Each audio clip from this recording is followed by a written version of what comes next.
Hello everyone, welcome to Aditi's world. কেমন আছেন সবাই? আশা করি সবাই খুব ভালো আছেন। আজ আবার একটা রোদ ঝলমলে সুন্দর দিন নিয়ে আপনাদের সামনে হাজির হয়ে গেছি। আজকের সকালটা খুব তাড়াহুড়োর, কারণ আজকেও মিসির স্কুল আছে। এই সপ্তাহটা গোটাটাই স্কুলে যেতে হবে, কারণ ওদের অ্যানুয়াল ফাংশন আছে নেক্সট মান্থে।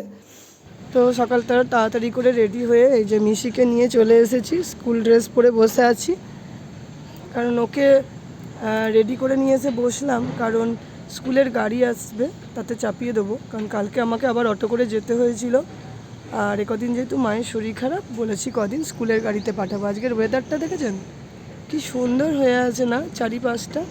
আর এতটাই ওখানটা রোদের তাপ ছিল, আমরা আগে ওই সাইডটাতে গিয়ে বসেছিলাম, তারপর ওখান থেকে উঠে চলে এসেছি এই সাইডে, কারণ এতটাই রোদ। এই যে এই সাইডটাতে অল্প ছায়া এসেছে, তখন এই দিকটাতে এসে বসেছি। চলুন গাড়ি আসুক, ওকে চাপিয়ে দেবো, দিয়ে মিসিকে স্কুলের ভ্যানে চাপিয়ে দিয়ে আমি চলে এসেছি। সকালবেলাতেই আজকে অনেকগুলো কাচতে দিয়ে দিয়েছিলাম।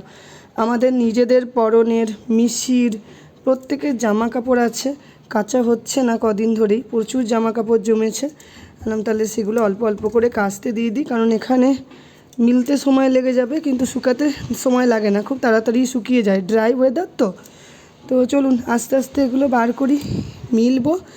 আর আমার এখন এসে অনেকগুলো পরপর কাজ আছে, কারণ মিসি চলেও আসবে আজকে, তাড়াতাড়ি গেছে, রান্নাটাও তাড়াতাড়ি সারতে হবে। তো আস্তে আস্তে কাজ করি, পরে আবার আপনাদের সাথে কথা বলবো। আজকে দুপুরে লাঞ্চে বানাচ্ছি একটু সিম বেগুন আলু দিয়ে তরকারি। এটা একটু সর্ষে পোস্ত বাটা দিয়ে করব। এটা ভাজতে দিয়েছি, আস্তে আস্তে ভাজা হোক। এখানে লাউ দিয়ে ডাল করব। তো আজকে করব হচ্ছে অরহর, মানে যেটা এখানে তুর ডাল বলে, আর মুসুর ডাল। ডালটা ধুয়ে রেখে দিয়েছি, এবার আস্তে আস্তে চাপিয়ে দেবো। চলুন আস্তে আস্তে রান্নাতে এগোই। এখানে ভাতের জল রেডি করেছি। তো সমস্ত কাজকর্ম সেরে আর দুপুরের লাঞ্চটা সেরে একটু ব্যালকনিতে ভাবলাম এসে দাঁড়াবো। আজকে বেশ সুন্দর রোদ উঠেছে, তো দেখুন কীরকম আওয়াজ শুনতে পাচ্ছেন। আমাদের দাঁড়ানোর উপায় নেই, যেমন ধুলো তেমন আওয়াজ। এই যে দূরে জেসিবিটা মাটি খুঁড়ছে, এখন কতদিন যে এরকম চলবে ভগবানই জানে। আর আজকে এই যে এত মিশির জামা কাপড় এত কিছু কাছাকাছি হয়েছে, সমস্ত মিললাম। তো আজকেও আমি দুপুরে রান্না করে নিচ্ছি রাতের জন্য, কারণ মিশিকে স্কুল থেকে এনে আমরা মা মেয়ে দুজনা লাঞ্চ করলাম, তারপরে রাতের একটা ঝোল ভাত করে রাখছি। তার কারণ হচ্ছে আমাকে মিশিকে নিয়ে আজকেও একবার যেতে হবে মায়ের কাছে, মাকে দেখতে। ওখানে বাবা দাদা আছে, কিছু একটা প্রবলেম হয়েছে নিশ্চয়ই, মানে মাকে অ্যাকচুয়ালি একটা বেড থেকে আরেকটা বেডে শিফট করবার ব্যাপার আছে। তো ওটাতে একটা প্রবলেম হচ্ছে, মানে ওরা শিফট করতে খুব ডিলে করছে। আর মাকে ওই আইসিইউ থেকে মানে রিলিজ করে দিয়েছে ডক্টর, ওয়ার্ডে দেওয়ার জন্য। তো ওটার একটা প্রবলেম ক্রিয়েট হয়েছে, ওটার জন্য ভাবছি যে আমি একবার যাই, দেখি কি হয়।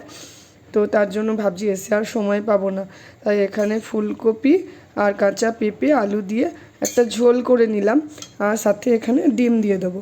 তো চলুন, মোটামুটি রান্নাটা রেডি হয়ে গেছে, আমি নিজে রেডি হই বেরোবো বলে। এটা ঝোলটা ততক্ষণ ফুটুক।